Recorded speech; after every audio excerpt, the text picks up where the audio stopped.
सदगुरु कबीर साहेब जगत प्रसिद्ध संत हैं, जिनकी महिमा केवल भारत देश में ही नहीं बल्कि विदेशों में भी पहुंच चुकी है। कभी संतों के द्वारा, कहीं भक्तों के द्वारा, कहीं शासन के द्वारा कबीर का गुणगान देश विदेश में हो रहा है। कबीर में जोड़ने की कला है, अंधविश्वास और आडंबर, ढोंग ढकोसला और पाखंड से बचाने वाले संत कबीर हैं। ऐसे महान संत कबीर साहिब से किसी भक्त ने प्रश्न पूछा है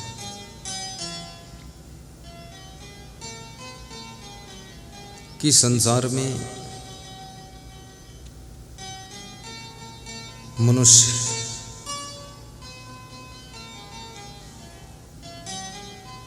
जीवन भर सुख ढूंढता रहता है और जीवन भर दुख भोगता रहता है, ऐसा उल्टा क्यों होता है?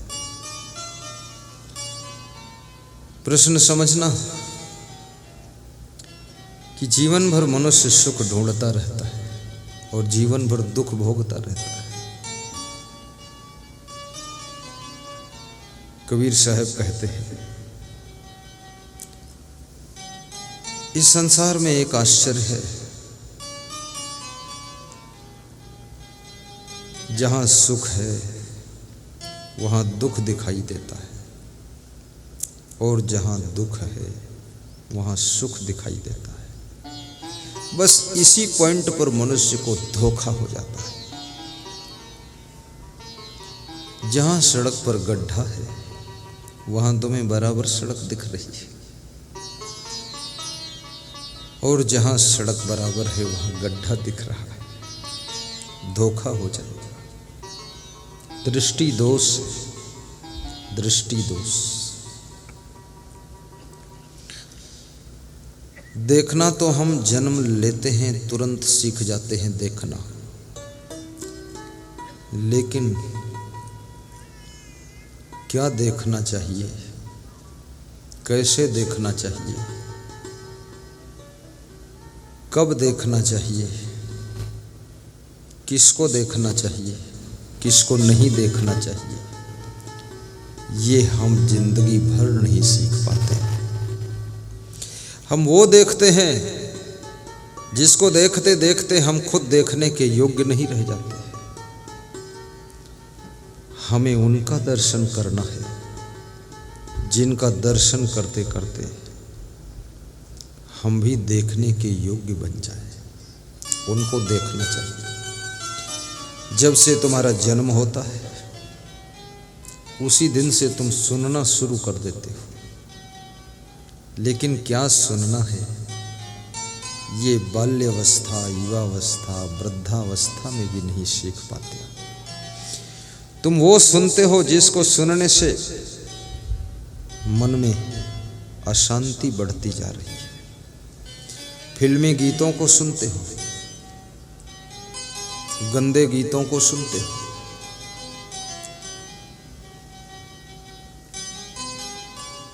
गाली गलौज को सुनते हो, प्रपंच को सुनते हो, माया मोह की बातों को बहुत ध्यान से सुनते हो। जहां शादी विवाह हो, 200-400 लोग इकट्ठे हों, उनके पास बैठकर देख लो तुम, सारी चर्चा प्रपंच की हो रही है। खाते पीते हैं और चले जाते हैं और लोग खुश हो जाते हैं कि हमारे यहाँ शादी में 2000 लोग आए थे, बर्बाद करके चले गए। इतना खाया कि तबीयत खराब हो गई। 2-4 हज़ार दवाई में खर्च हुए। खाने वाले भी घर जाकर गाली देते हैं कि उसके यहाँ शादी में गए थे न जाने कैसा बनाया था, उस दिन से तबीयत खराब हुई है। 2-4 हज़ार दवा में खर्च हो गए। भोजन तो अच्छा बना था, लेकिन अनलिमिटेड खाया है।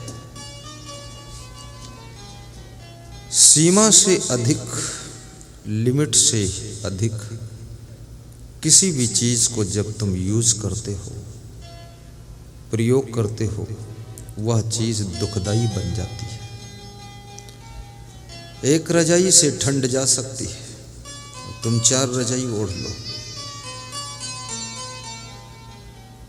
ठंड तो जाएगी, लेकिन उसके नीचे इतना तुम दब जाओगे, इतनी गर्मी लगेगी कि नींद नहीं आएगी।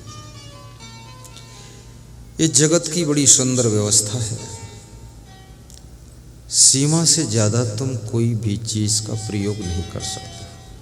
कमा सकते हो, बचा सकते हो, जमा कर सकते हो, और मनुष्य का मन अनलिमिटेड दौड़ में लगा रहता है। मनुष्य के मन में इच्छा रहती है, पूरी दुनिया की संपत्ति मेरी होनी चाहिए, दुनिया में दूसरे का कुछ नहीं रहना चाहिए, सब मेरा ही होना चाहिए। लेकिन तुम कितना कमा लो, कितना बना लो, जब सोने के लिए जाओगे, एक समय एक ही बेड पर सोओगे, एक समय एक ही कमरे में सोओगे। इसका अर्थ ये भी नहीं है कि मकान न बनाओ, इसका अर्थ ये भी नहीं है कि बिस्तर न खरीदो। इसका अर्थ ये है कि जरूरत में जियोगे तो सुख पाओगे, और बिना जरूरत के दौड़ लगाओगे तो बहुत दुख पाओगे। महाराजा दशरथ के 3 पत्नी थी। अब मुझे लगता है ये थोड़ा तादाद से ज़्यादा हो गई। एक ठीक है, और एक में अगर संतुष्टि नहीं तो 2 ठीक है। चलो ठीक 2 हो जाए, एक बीमार हो गई तो दूसरी काम आ जाएगी, एक मायके चली गई तो दूसरी तुम्हारे पैर दबाएगी, मूर्खानंद के। लेकिन 3-3 तबला बाजे धीन धीन। महाराजा दशरथ की दुर्दशा तो होती ही है, साथ में उनके परिवार की पूरी कहानी दुख में डूब जाती है। ये रामायण केवल पढ़ने के लिए नहीं है, ये रामायण केवल अखंड बाँचने के लिए नहीं है, ये राम कथा केवल सुन सुन करके बस मोड़ हिलाने के लिए नहीं है।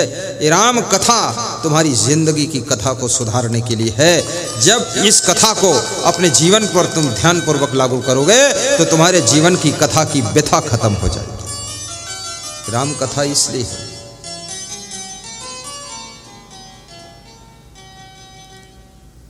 लोग कथा में बैठ जाते हैं, बैठे रहते हैं,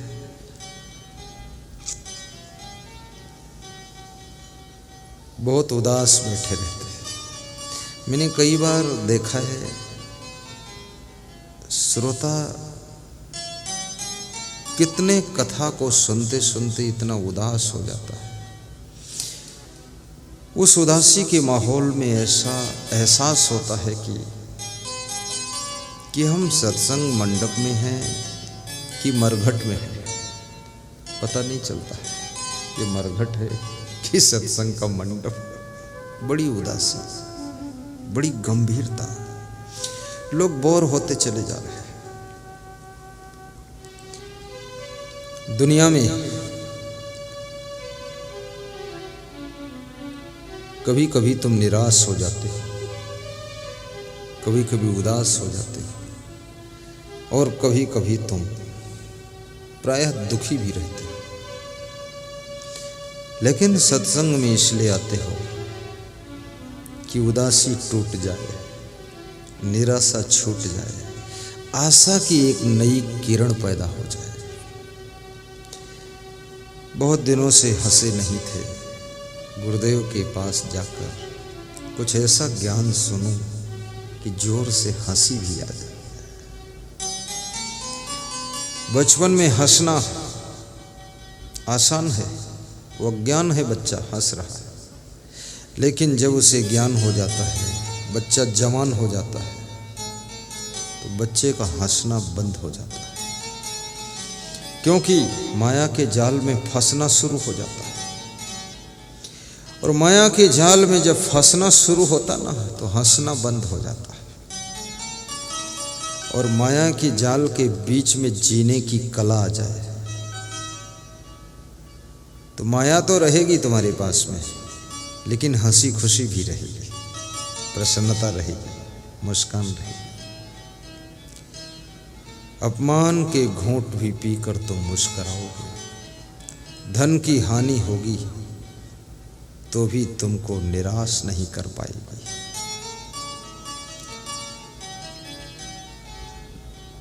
गलतियां और गलत फहमियां, ये दोनों से बचो। गलती यदि होती है पहली बार तो उसे भूल कहते हैं, और यदि बार बार गलती होती है तो उसे अपराध कहते हैं। अपराध का दंड मिलता है। गलती तो क्षमा हो जाती है, लेकिन गलती जब अपराध का रूप ले लेती है तो दंड मिलना शुरू हो जाता है। एक बार ठगावे सो 52 बेर कहावे, जो 52 बेर ठगावे वो गप्पू नाथ कहावे। गप्पू नाथ नहीं बनना है, न पप्पू बनो, न गप्पू बनो, न हप्पू बनो। आपको बहुत सावधान रहना है। गप्पू नाथ कहावे।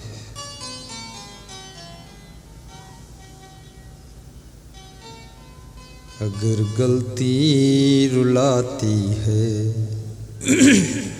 गलती हुई और फिर तुम सीना जोरी करते हो, कोई तुम्हारे ऊपर इफेक्ट नहीं है, तुम सुधरोगे नहीं। चोरी और सीना जोरी, तुमसे बड़ा धूर्त कोई नहीं। गलती हो जाए तो कम से कम क्षमा मांगने के लिए तुम्हारी तैयारी होना चाहिए कि माफ कीजिए, गलती हो गई। और गलती होने पर यदि तुमको रोना आ जाए तो समझ लेना अब ये गलती का मैल तुम्हारे आंसुओं के जल से धुल गया है। अब तुम बहुत सावधान हो गए।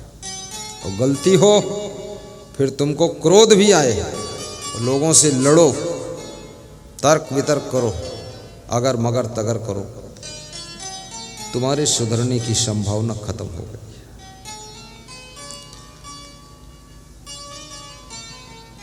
गाड़ी का टायर पंचर हुआ है, अगर वो पंचर सुधार नहीं होगा तो क्या उसमें हवा रुकेगी? नहीं रुकेगी।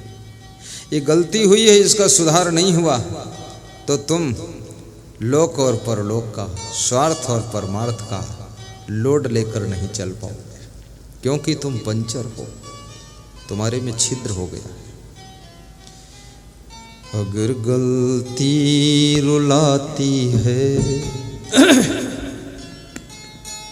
तो राहें भी दिखाती है। अगर गलती रुलाती है, गलती कदम कदम पर होती है, नई नई गलतियां होती हैं। कभी ऐसी गलती होती है कि गलत लड़की से तुम विवाह कर लेते हो, राम मंदिर में जाकर मनमानी 7 फेरे घूम लेते हो, और 7 दिन बाद ही पश्चाताप होता है, लड़की भी दुखी होती है। विषय वासना जीवन का उद्देश्य नहीं है। जीवन लाखों जरूरतों से भरा हुआ है। जिंदगी का लक्ष्य केवल विषय भोग ही नहीं।